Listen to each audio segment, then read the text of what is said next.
Okay, so I'm willing to put this into context right now because I admit I made a lot of mistakes in the first video. But for those of you wondering why the video was cut 3 minutes shorter, I'll explain it all in this video, just stay tuned. So a lot of people are just giving their 2 cents and boiling down the video. They're saying that they don't want to wait for the sets or they can't afford it. Like it seems with YouTube, people draw whatever conclusion they want from the first 2 minutes of the video. Some people think that I'm against everything and want people to only buy the original GMK sets or expensive keycap sets. But if you're not in the financial position to do so, or if you just don't want to buy expensive keycap sets and wait years, I'm perfectly okay with that. The only thing I'm not okay with is buying from HK Gaming and supporting their business. But it's so easy. There are so many other companies making clones. The second mistake I made was I'm not really willing to admit I'm wrong. I really hate admitting when I'm wrong. When you so vehemently defend a point, and then it's proven that you're wrong, you feel as if all that dedication and effort was for nothing. Your entire ideology changes after you put all your time into defending that point. What I was wrong about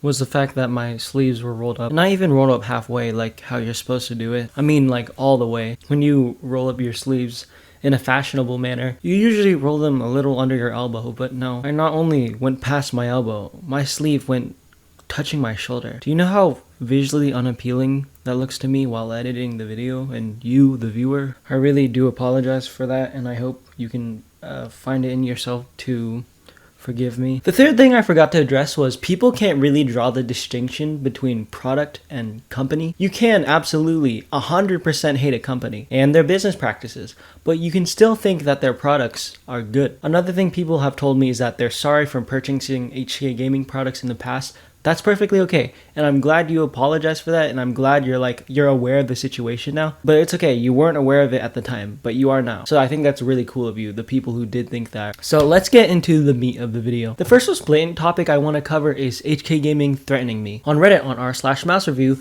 where I posted this, HK Gaming threatened to sue me. They said, let alone that it's purely defamatory for at least 50% of the content, and since OP is a US resident, we'll gladly take the legal action towards him. This is something that is extremely serious and something that I should not joke about at all. I have to be, again, really serious, and I have to be very cautious about this situation. The severity of this is overwhelming, but thankfully my response to this was extremely well crafted because I understood the weight of my words in that situation. I understood that if I phrased something wrong, it could be used heavily against dog. I'm 16. As a handful of you know, that video was 17 minutes, but it turned into 14 minutes. 3 minutes of that video was me using legal evidence, like a legal file, to use for that video. This is serious, legal stuff. And it was sent to me by G-Wolves, so G-Wolves, I really appreciate you for sending me that. Hey, so I'm aware that this segment is like 1 minute and 30 seconds, but in reality, I had to take some stuff out because I was asked to, and I'm not allowed to include it in the video, so I'm sorry about that. I didn't go into depth at all. I barely talked about it. I formatted it in a very poor way. That was extremely unprofessional of me. But that's what this video is for. This video is to fix those errors. This is a mistake I'm willing to admit. I rushed it out because I hadn't uploaded a video in 5 days. If I did decide to leave that part in, it would leave me in a very, very bad legal position, and my words would no doubt be used against me because of how poorly formatted it was. And it was a very, very lazy approach. In this Reddit thread of my post of the video, HK Gaming said, freedom of speech, as you mentioned, got some limitations from Wikipedia. Freedom, blah, blah, blah, blah. If that 16-year-old, as you did mention, did nothing wrong, he would not be editing this video to shrink the defamatory content. Legal action is mandatory to take a defamatory content down from YouTube. The defamatory content was provided courtesy of Beijing Lijiang Make, which is actually providing false information. We do not sell knockoffs, neither keycaps nor mice. They also said, no, feel free to trash talk all the way you want. Just don't post defamatory content about businesses which are not related to us.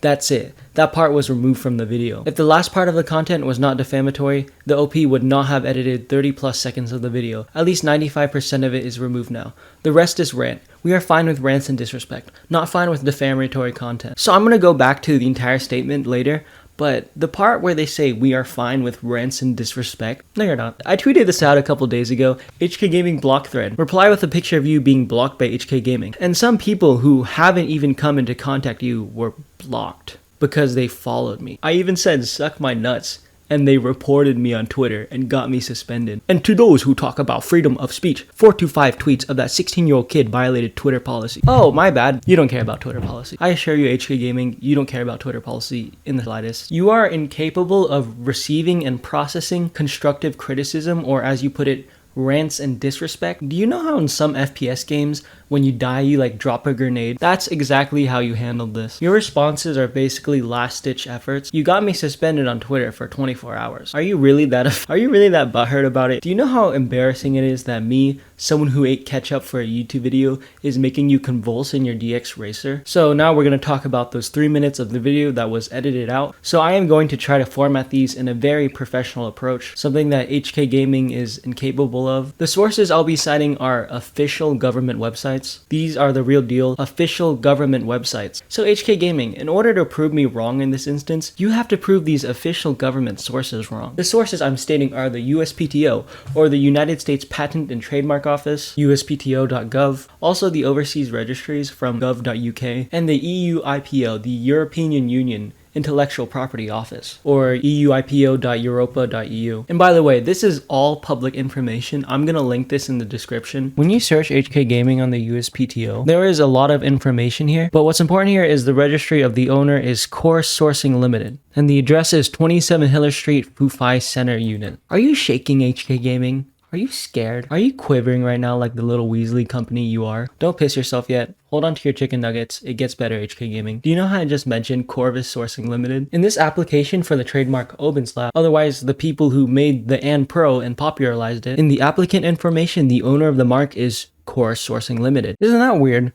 It says Core Sourcing Limited for the owner of HK Gaming, and the owner of the mark for Obinslab is Core Sourcing Limited as well. And that's also weird. The street listed is 27 Hiller Street, 702, Fufai Center. The same as 27 Hiller Street, Fufai Center. I don't know. Maybe this is all just a weird coincidence, right? But let's look at who signed this. Meet our villain, whose goal is to conquer the world one keycap at a time, Florent Atrion. Now, what significance does Florent have? None, in this world at least. But for the trademark part, he's registered under Obinslab. Now, when we go to the company's house service information of the UK, we see this company, EU Gaming Limited. When we click on people, there he is! Thielot Florent Stefan. But it just, no, it's not the exact same name though. So, I mean, it's just a weird coincidence, right guys? Now in the EU IPO, if you look at the trademark information, EU Gaming Limited registered G-Rules as a trademark? What? Let me remind you that the people registered under EU Gaming is Thielot Florent Stefan, who registered the trademark for Obinslab, which is registered under Corvus Sourcing, and under HK Gaming, Corvus Sourcing is listed as the owner. So HK Gaming, I hope you know that your word didn't influence me to edit that part of the video at all. Aren't you embarrassed that me, a minor, a 16-year-old, made you piss your pants? That adds to your disgusting legacy as a company. That's very embarrassing, HK Gaming. And I also know that what you've done is beyond the small confines of this document and what I was allowed to show. And you know it too. And guess what? It only confirms more that you're the scum of the earth. So bye HK Gaming. I hope you enjoy this video. And I hope you savor the fact that the community knows this now. Why don't you get a good product like something from Agile Cables? They have paracords, mouse feet, mouse pad, and save yourself some money using code andrewpp. And I'd like to end this video with a thank you. Thank you to every mouse, mousepad, keyboard, community member for putting our differences aside and coming together to take just a fat dumpy on HK Gaming. Thank you to Badsy Tech, Brandon Taylor, MazXM, Apiary Keyboards, G-Wolves, and a lot of other people for showing their support. HK Gaming, you can take one of these and let's just double the dose.